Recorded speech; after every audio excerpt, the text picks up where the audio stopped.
Diego. Mario, good morning, good afternoon, good evening, and good night to you. Greetings wherever you are watching and listening to me from. I hope you're fine and great. Welcome to the 11th episode of Let's Talk Dance. I hail from Kampala, Uganda, and I am happy to be here.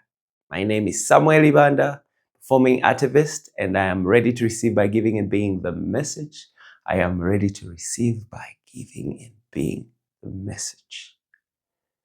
I do this podcast to bring more awareness to the value and worth of the art of dance to us, the community, and the benefits are exponential. Welcome, everyone, everywhere. Thank you so much for watching and listening. Today we are talking about career, dance as a career. So see you in a bit.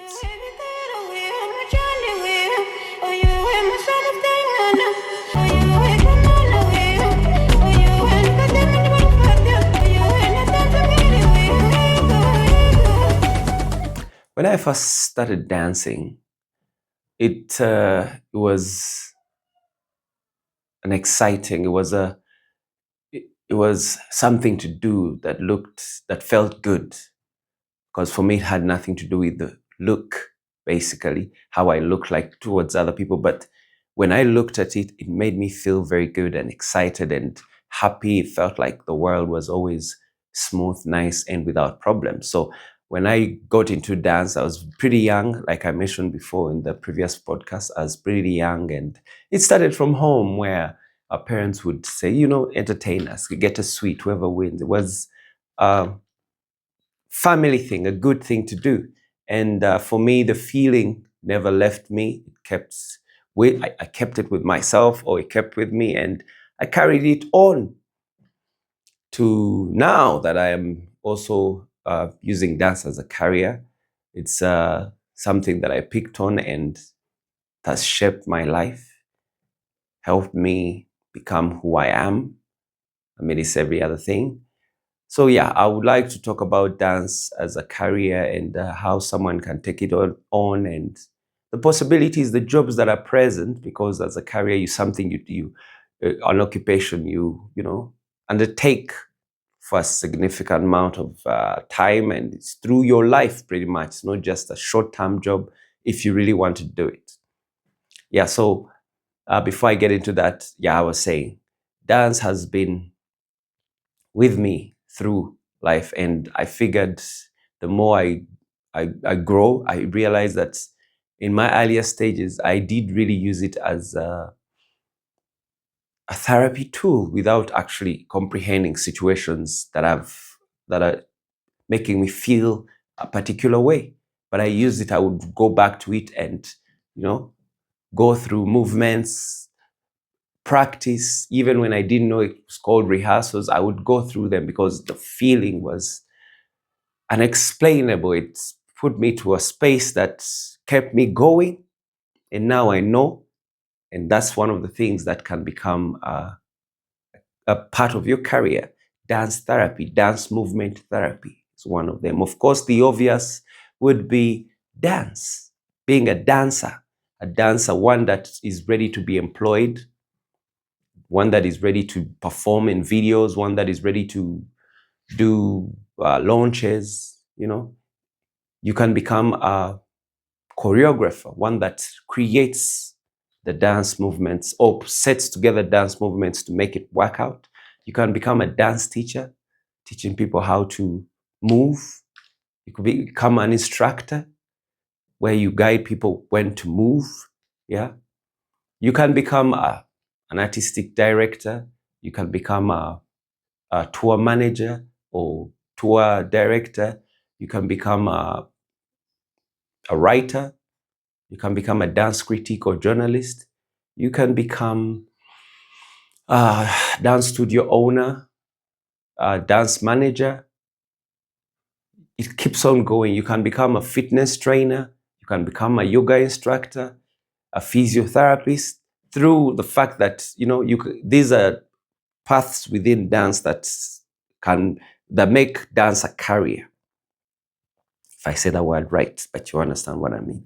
Um, from that, you can become a dance orator, speaking about dance in spaces, career guidance, or using dance as a motivational direction. You can become a dance artist, not just a dancer, but a dance artist who visualizes, who creates, who goes way beyond just waiting to be employed, but one that is one with the art and does use art to trigger people's feelings, people's way of thinking through just not just movement, but engaging them deeply.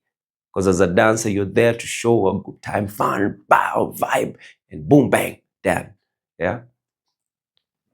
Let me go on with the list. You can become an actual theater director. Yeah. You can become a stage manager, backstage manager, dance photographer, because most of the times, well, I speak about Uganda right now, you will find a photographer, beautiful photographer, but taking photographs of still images or weddings or celebrity photography. But dance has another way of being shot, has a different. So as a dancer, you can actually invest in growing into a dance photographer and a dance videographer, because also the same thing works. The feeling, the intention, it's because as you understand, dance crosses it transcends everything. It's both mental, physical, spiritual. Yeah. It goes way beyond. So for you to be able to shoot and understand, to give the feeling, that's why sometimes you see people are shaking. In some videos, you watch them, and the moment is trying to shake to show you this. They bring you up to speed with the feeling in that moment. You can become a theater, like I mentioned theater director. You can become a stage manager.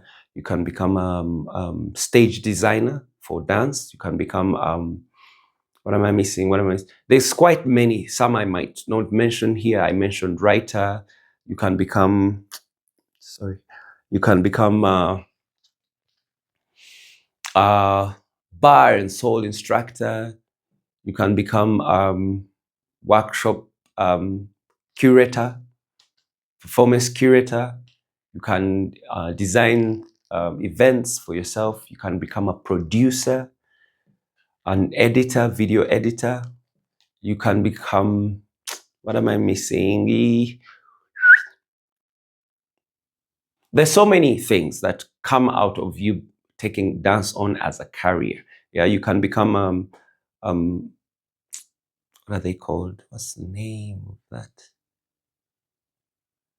A company therapy mover, like, because I believe I believe that as companies or institutions, each one of these must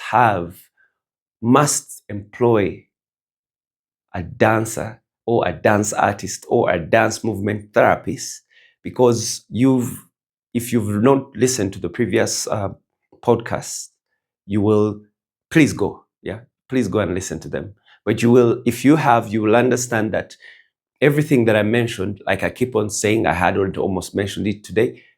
To be alive is to dance. There are two things that are constant: dance and movement. And in dance, there is body, which is shape.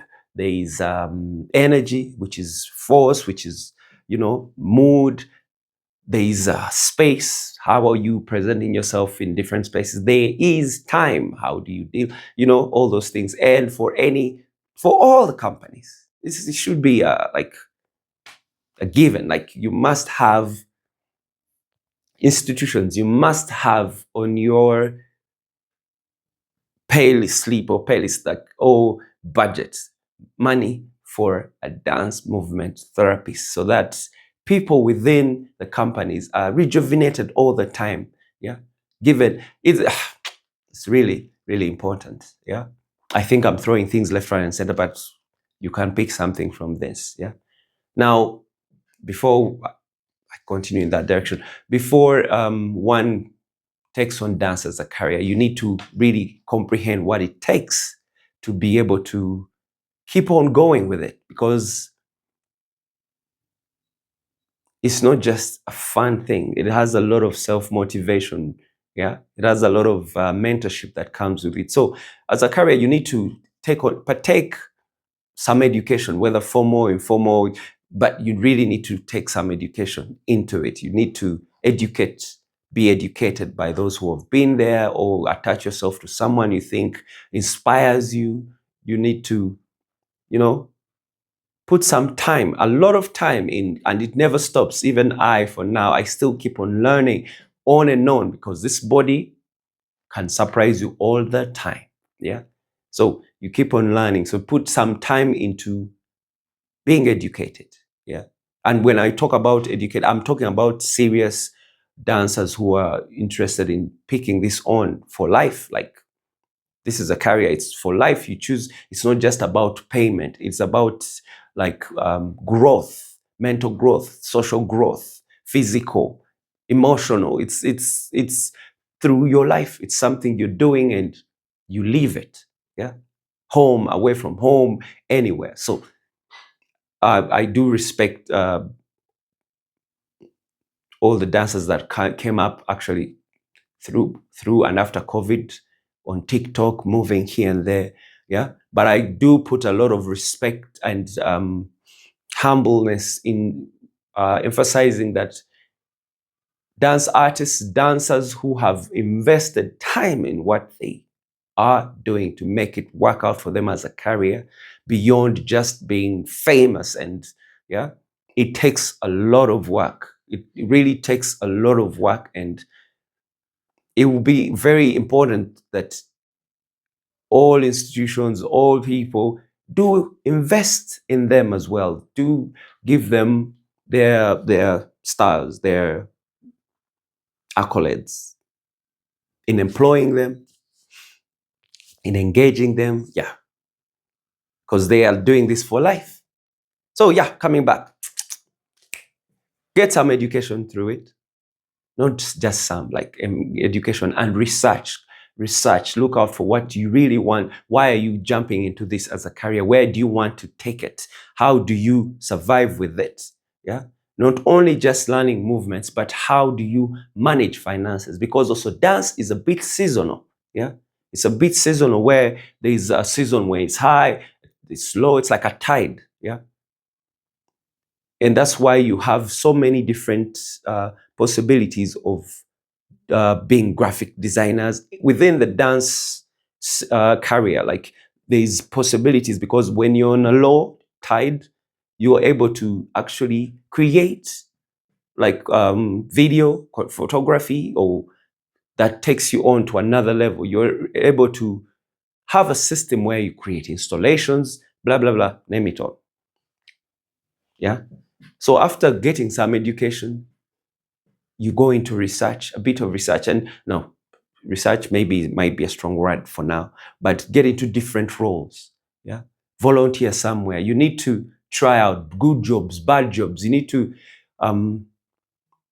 experiment, because at this point, I presume you're young enough to be able to take on risks that are not affecting your well-to-do, or you're standing in a position where people are supporting you, from parents to that, to loved ones. So you're able to experiment. Don't be afraid of trying jobs, so that in the future, you know that, oh, I cannot do that job anymore. Yeah. This is meaning that you have picked on dance as a career. You're taking it beyond just a short period of time, or you're not passing time, or you're not having just a good time. Yeah. So taking on all sorts of roles. You can go to help out, like in rehearsals, like be a costume. Oh yeah, that's several. I'll keep on mentioning things, and you realize now. I'll say costume designer, costume assistant, in the sense that so there's costume designer as a job. Yeah, you're there at rehearsal assistant, head rehearsal choreographer. There's so many possibilities out there. Of course, in an economy that's supporting dance, it will even be much more smoother. Yeah. And I'll talk about that before I end. So yeah, you definitely put yourself out there to experience what are the possibilities, what are the jobs there. But what does this do? It gives you experience. It gives you, it brings you out there. We get to see you. People get to see you, say, okay, that boy, that girl, they have this drive, energy. They can be taken on by a company. They can be taken on by, you're scouted in that process of you experiencing, experimenting, and trying out, taking on different roles. Don't come out of a school and then you want to price yourself like boom, bang, I'm done, because you close yourself off. And don't rush into creating companies. Yeah. You close yourself off by looking like you can't be hired by another project to do a piece. Yeah. So you don't rush into designing companies unless your interest was, you know what, I'm going to get this education so that I become a company owner, studio owner, and that is where your stop is. That's all right. And then when you pick it up and say, you know what, I want to now start picking on tour jobs, you align yourself with that, whoever you find, whoever is within that line, which events company, so you can actually have an events company for dance. Yeah, you can have a database like collective company. You got movement designer. Yeah, all these things are carriers that. So it's coming off my head as I is epele. Yeah. So you get what I'm saying. Going back now, coming from the fact that you've put yourself out there, you also have to relate with how long you want to be physically present in dance. Physically present, meaning that you are a mover all the time. And as you keep on doing dance, you grow out of just being physical. Like, I'm going to flip, I'm going to break, I'm going to like go through different things. Or I'm going to like to becoming more aware of the importance of dance, which is what I kept on talking about previously from episode 1 to 10. Yeah. You start to realize that, oh, there's much more I can use dance for. Your growth changes the more you put yourself in dance, because also physically, some of you would not want to smash yourself down on the floor anymore. And so what are you going to do next? So you have to really have a mentor to help you think about this. You have to have a financial understanding of what's going on with you, economical understanding of what's going on with you and what can be done. And this can be achieved through engaging with people that have been within the industry, across borders, or within your premises, or within your surrounding. Yeah. So you get what I mean. And then when you kick into the more you grow, you can either become a dance artist that you're taking it on. The artistry behind it has improved. You have a way you want to talk about situations, and this is where I also come in. Like when I say dance artivist, yeah, you are in a space that is talking about situations that influence your community, influence you. You're there to distort, yeah, to destroy, distort, inspire, figure out like what are people, what you transcend quite a lot. And studio owners, and these levels that I'm talking about is where I think, or I know, for a government, they must have a budget for such things, because there's nothing that survives without art. And here as I talk about dance, there's nothing that survives without movement. Nothing, regardless of what there is, nothing survives without dance. So there should be a budget that really is there to use dance to keep people safe, inspired, and motivated all the time. Yeah, there should be that, so that people like us who are able to keep thinking towards how do you awaken How do you, what if this imagination you have in you, how, like bringing it to life should be away from the idea of where am I getting the money to do this? This should be right there. This should be present. And this also comes back to development managers, like another job, like where you have a team of people that can actually outsource funding or outsource, and it shouldn't be funding. It really should be, this must be something that is like supported through our taxes. It must be there because it also keeps us moralful, it keeps us straight, it keeps us sane, it keeps us centered, it keeps us communal, like it keeps us connected. The society is a work, dance as a career. It's like, yeah, I need to bring that up.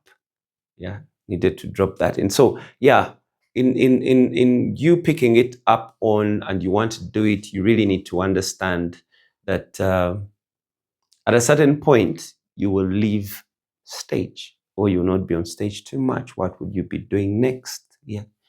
Sometimes people rush away from stage, or think it's has a very short lifespan as being a dancer.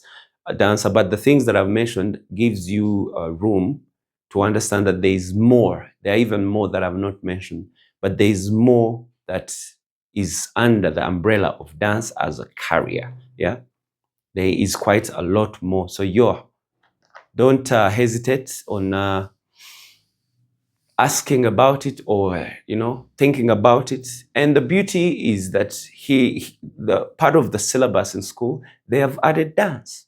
Yeah, they have added dance. I hope the opening becomes even more clear out there in the field, in the society, companies, institutions, that now we need to avail like a job for dancers, or more theaters are created, community theaters, youth centers. This will create room for more employment, occupation, and for those people that want to keep dance as a livelihood. If I've missed anything, yeah, you can juggle me down in the comments and we'll talk about it more. So yeah, thank you so much. I've enjoyed my journey through dance. I live off dance. I've everything I am right now has been through dance. Yeah. And thankfully, thanks to my parents, thanks to everyone that allowed me to roll through it. Of course, it wasn't easy in the beginning. It wasn't understandable when I started. It looked like it is a hobby. What's that? Go find something to do. So when you dance, so people would say, when you dance, oh, so you're a dancer. Okay, now what's your job? What are you going to do? No, what's like your career? It's never sunk into their minds that this is what I do. Yeah. So I'm a performing activist. I use dance and different, because I dance, act, theater performances, and choreograph, teach, and the line. Yeah. So yes, it can be a good livelihood. It's beautiful. You just really have to be very, very smart with your money, because it's also not a space where you think you're going to be the richest if you're chasing to be the richest or wealthy, or no, you can be wealthy, but richest, you have to be very, very careful. The games, yeah, you can actually start a dance shop. Yeah. And these are all things that are taken by dance so enthusiasts, like people who want to be within the dance. Yeah. You would definitely do understand what the dancer goes through, what whoever is training to be a dancer takes. Yeah, so yeah, thank you. I'll keep it here. If I've missed any, I feel like I've missed something, or I promised to talk about something and it's gone. Like I said, I'm rolling off my head. Please jog me down there. Otherwise, thank you so much. My name is Samuel Ibanda once again, and I'm happy to be here. I hope you're well, and thank you for following. Thank you for listening. Thank you for supporting. And if you want to support the podcast, please do, because I would really like some support. I want to reach out to, I want to use what I have to reach out to people differently, yeah, through fitness sessions, through conversations, through sessions, or reach out to communities in a way that I understand can trigger a better people. Yeah. So yes, you're welcome to follow me. At the end of the video is my email, my Instagram, and my number. Yeah. So please do. Thank you very much. Be well and be blessed. I'll leave you here. The views that I hear are mine, my experience, and I'm excited to be sharing them. Be blessed and